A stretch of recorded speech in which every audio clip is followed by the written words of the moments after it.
Tout d'abord, ce qu'il faut savoir, c'est que vous avez dû recevoir dans votre boîte mail un email d'invitation pour créer votre compte. Attention, c'est important de passer par cet email d'invitation. Vous ne pouvez pas aller directement sur le site. Donc, vérifiez bien que vous l'avez eu.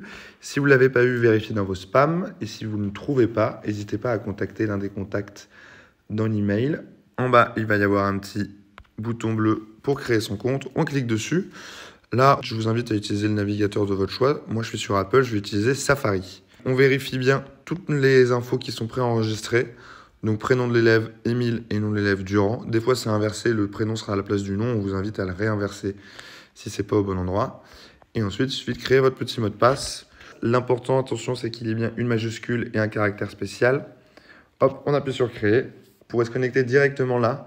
Mais là, selon votre appli d'email et tout, c'est pas toujours exactement pareil parce que là, en fait, on est dans l'application Gmail que j'ai utilisée pour ouvrir l'email du début.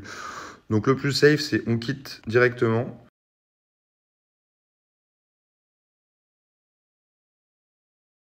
Vous cliquez sur se connecter.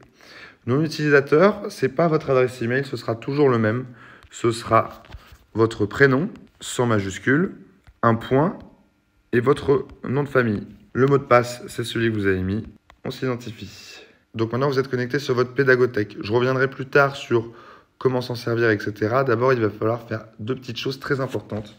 Donc on va cliquer là-haut, en haut à droite, sur les trois petits points.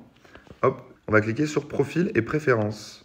La première chose, ça va être de mettre une petite photo de profil, histoire que votre prof repère bien qui vous êtes et tout ça. On ne va pas appuyer sur la photo de profil, mais sur le bouton télécharger, que vous voyez en dessous de toutes les petites bulles.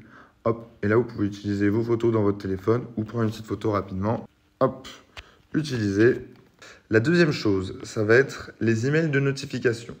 Donc, par défaut, Pédagothèque va vous envoyer un email à chaque fois qu'un prof vous a partagé à vous ou à votre enfant un nouveau morceau à travailler, une nouvelle partition, etc.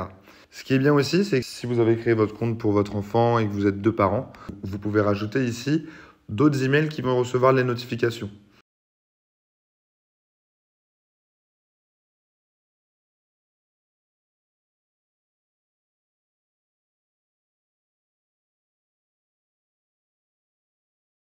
Alors, Pédagothèque, comment l'utiliser? Donc, vous avez vu en bas, vous avez trois onglets. L'onglet le plus important que vous allez utiliser, ça va être Mes discussions.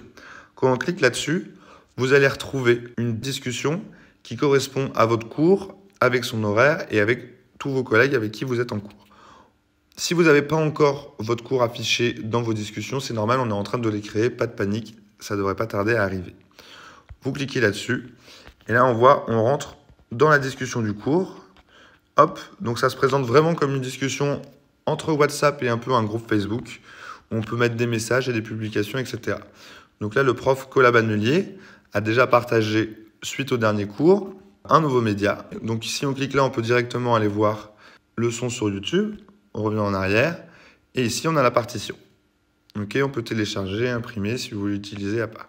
Ce qu'il y a de bien aussi, si vous cliquez non pas directement sur les médias en dessous, mais sur le titre, vous pouvez écouter directement le titre sur Spotify. Si vous le souhaitez, ça va me lancer mon Spotify. Bon, pour ça, il faut être abonné à Spotify. Et ici, voilà, après, vous avez écrit en commentaire les devoirs pour la semaine prochaine. Donc, vous verrez, ça fonctionne vraiment comme un WhatsApp. Sauf qu'en plus, on peut écrire des commentaires. Donc, si vous avez des questions sur le cours et sur les médias, n'hésitez pas directement à écrire un commentaire. Après, les autres onglets que vous avez sur Pédagothèque, on a Ma Pédagothèque au milieu. En fait, si on clique dessus, on va voir directement tous les médias que mon prof ou mes profs m'ont envoyés. On peut cliquer directement dessus et là, on va voir les différentes partitions qu'ils m'ont envoyées par rapport à ce titre-là. Voilà, et au fur et à mesure de l'année, vous verrez comme ça tous les titres que vous avez travaillés. Vous avez ensuite le petit onglet ici. Quand votre prof a partagé un nouveau média et tout ça, vous recevez une notification sur l'onglet là, en plus de l'email. Voilà, si vous avez des questions, si vous avez des choses qui ne fonctionnent pas, n'hésitez vraiment pas à m'appeler moi au numéro qui s'affiche ici.